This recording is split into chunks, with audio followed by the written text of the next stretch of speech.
আজকের দিনটা হলো 8ই জানুয়ারি বুধবার। এখন সন্ধে প্রায় 7টা সাড়ে 7টার মতন বাজছে।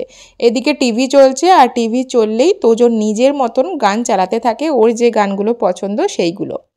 তারপরে এখানে সবাই বসে একটু গল্প টল্পই করছিলাম, তো ভাই হঠাৎ করে বলল যে আজকে অপর্ণা বানাবে হচ্ছে ড্রাই চিলি চিকেন। এটার নাম আমি অনেক শুনেছি যে অপর্ণা ভীষণ ভালো chicken pakora, dry chilli chicken এই সমস্ত কিছু বানায়, তবে অপর্ণার হাতে খাওয়া হয়নি। আগে যতবারই বাড়িতে খেয়েছি মাই বানিয়েছে এটা। তো সেই জন্য আবার ভাই গিয়ে বোনলেস চিকেন নিয়ে এলো। আমরা অনেকবার করে বলছিলাম আমরাই নিয়ে আসি, কিন্তু ভাই বলছে আজকের এই সমস্তটা ভাই করবে স্পন্সর, তো ওই জন্য ও নিয়ে এলো গিয়ে বোনলেস চিকেন। কিছু চিকেন আমার ফ্রিজেও ছিল, তো বললাম সেগুলোও ইউজ হয়ে যাবে। তো প্রথমেই বোনলেস চিকেনগুলোকে আরও ছোটো ছোটো করে কেটে নেওয়া হচ্ছে। এর জন্য আলাদা যদি চাকু হতো তাহলেই ভালো হতো, তো অনেক খুঁজে টুজে একটা ধার দেওয়া চাকু পাওয়া গেছে যেটা দিয়ে চিকেন কাটা যাবে।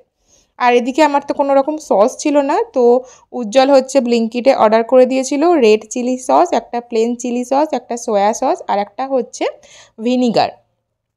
একদিকে ভালোই হলো, এই সসগুলো বাড়িতে থাকলে পরে টুকটাক চিলি চিকেন, চাউমিন এই সমস্ত কিছুতে দিলে টেস্টটা যেন অনেকটা এনহ্যান্স হয়ে যায়। এদিকে প্রসেস চলছে, চিকেনটা কিছুক্ষণ ম্যারিনেট করে রাখা ছিল, তার উপরে বেসন আর ডিমও দিয়ে দেওয়া হয়েছে। এবার চিকেনগুলোকে বেশ ভালো করে পকোড়ার মতো ফ্রাই করে নিতে হবে, যেরকম চিলি চিকেনে করা হয় আর কি। এটা কিন্তু একটু কর্নফ্লাওয়ার দিয়ে গ্রেভি গ্রেভি করে খেতেও ভালো লাগে, আবার ড্রাই স্টার্টার হিসাবে খেতেও বেশ ভালো লাগে। এখানে হচ্ছে পেঁয়াজ লেগেছিলো, পেঁয়াজগুলোকে একটু বড় বড় চৌকো চৌকো করে কেটে নেওয়া হয়েছে। আর রান্নার সাথে সাথে যদি জোগাড়ও নিজেকেই করতে হয় তাহলে অনেকটা সময় লেগে যাবে। আর সবাই এটা সন্ধেবেলায় খাওয়ার জন্যই হচ্ছে করছিল, তো সেই জন্য আমি ক্যাপসিকামগুলো, তারপরে হচ্ছে ওই আদা রসুনগুলোকে কুচি কুচি করে কাটতে হবে সেই সমস্তগুলো কেটে দিচ্ছিলাম।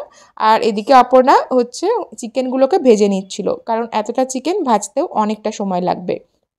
যদিও আমার কাছে বড় প্যানটা ছিল, তো সেটাই আমি বার করে দিয়েছিলাম। দুবার ভালোভাবে ভাজলেই হচ্ছে চিকেনগুলো ভাজা হয়ে যাবে। প্রায় 800-900 কাছে চিকেন ছিল টোটাল।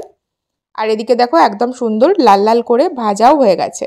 এই সময়তেও গরম গরম এই চিকেন পাকোড়াগুলো খেতে কিন্তু বেশ ভালো লাগে। 2-3টে করে এই সময়তেই সবাই খেয়ে নিয়েছিলাম, তোজোকেও এই সময়ই খাইয়ে দিয়েছিলাম, কারণ পুরো রান্নাটা শেষ হওয়ার আগে তোজো তো ঘুমিয়েও পড়বে। আর ওই ঝাল যদি হয়ে যায় সসে, তার থেকে ওই চিকেন পাকোড়াটাই খেলো মামির হাতের রান্না করা বলে।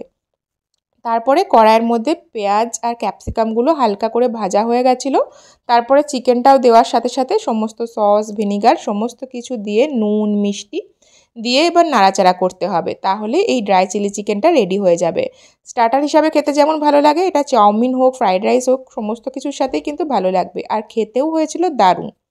তারপরে তো তোজোকে খাইয়ে ঘুম পাড়িয়েই দিয়েছিলাম। আর এদিকে হচ্ছে অ্যামাজন থেকে দিয়ে গেছিলো, যেগুলো হচ্ছে তোজোর বার্থডে, যেটা 11th সেলিব্রেশন হবে, সেখানে সাজানোর কিছু জিনিস, আর রিটার্ন গিফটে দেওয়ার জন্য কিছু ব্যাগ, কিছু জিনিস, এই সমস্ত কিছু পরে প্যাক করব তখন। এখন আপাতত দেখে নিলাম জিনিসগুলো ঠিকঠাক এসেছে কিনা। এরকমভাবেই কাটলো আজকে সন্ধ্যাটা। একটা মিনি ব্লগ তোমাদের সাথে শেয়ার করলাম, কেমন লাগলো অবশ্যই জানিও। ভালো লাগলে অবশ্যই লাইক কমেন্ট শেয়ার করে দিয়ে পেজটাকে ফলো করে দিও। পরের ব্লগে আবার দেখা হবে। সবাই ভালো থেকো, সুস্থ থেকো, টাটা।